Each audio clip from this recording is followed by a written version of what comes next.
to celebrate his friend and co-star on both soaps, Kelly Monaco, Sam. General Hospital star Michael Easton, Finn, posted a clip from the show's spin-off, Port Charles, on May 23. "We're celebrating our friend Kelly Monaco's birthday with today's throwback," he added. "One of my favorite people on the planet is Kelly. She is talented, caring, and seemingly immortal. Thus, I think she may be a vampire in real life. Kid, happy birthday." In the Port Charles video that Easton uploaded, he plays vampire Caleb Morley, wooing Monaco's Livy Locke.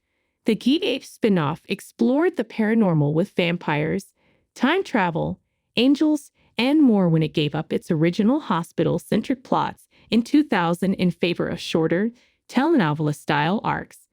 The breakout super couple of the serial opera, Caleb and Livy, continues to garner devoted admirers to this day.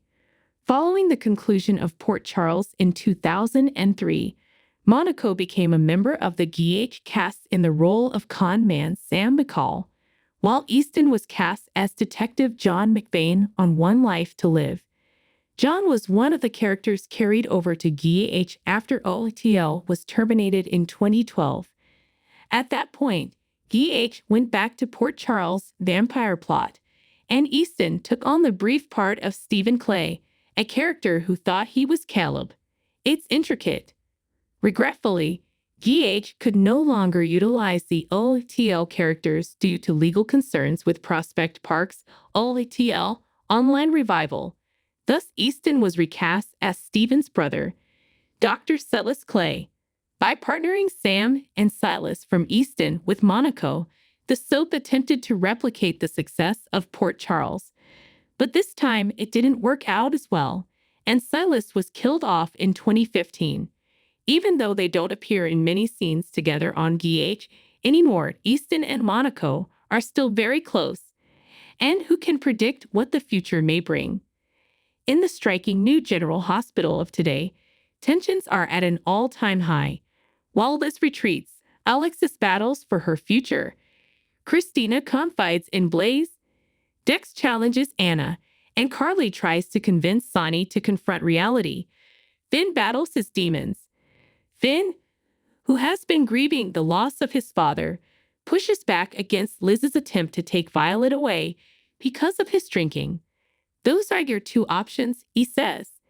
"You make the decision." And Liz answers a call in the hallway.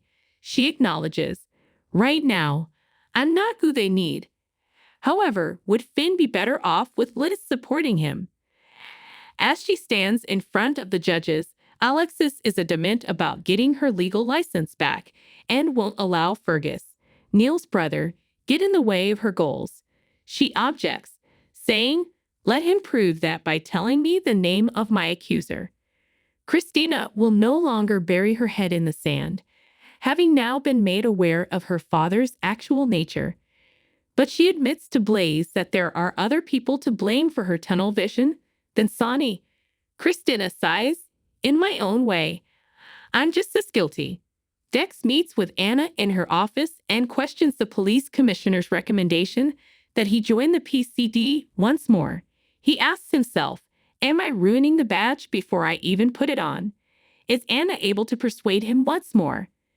Sonny won't listen to anyone who attempts to stop him from going downhill since he believes that everyone is against him. Carly is willing to try it again, though.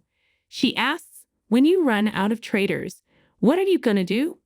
When will Sonny receive the assistance he requires?" This is the teaser for today's exciting new key.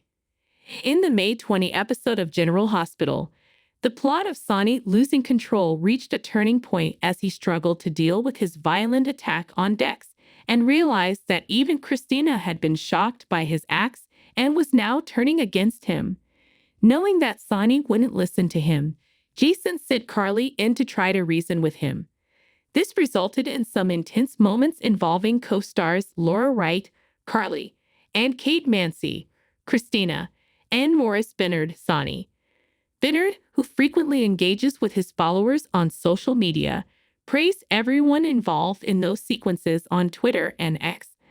I want to thank everyone for the amazing discussions on mental health leading up to today's show, he wrote in his first post.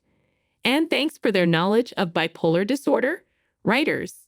So many outstanding performances. We work extremely hard at what we do, and we are grateful that you watch Peak 8.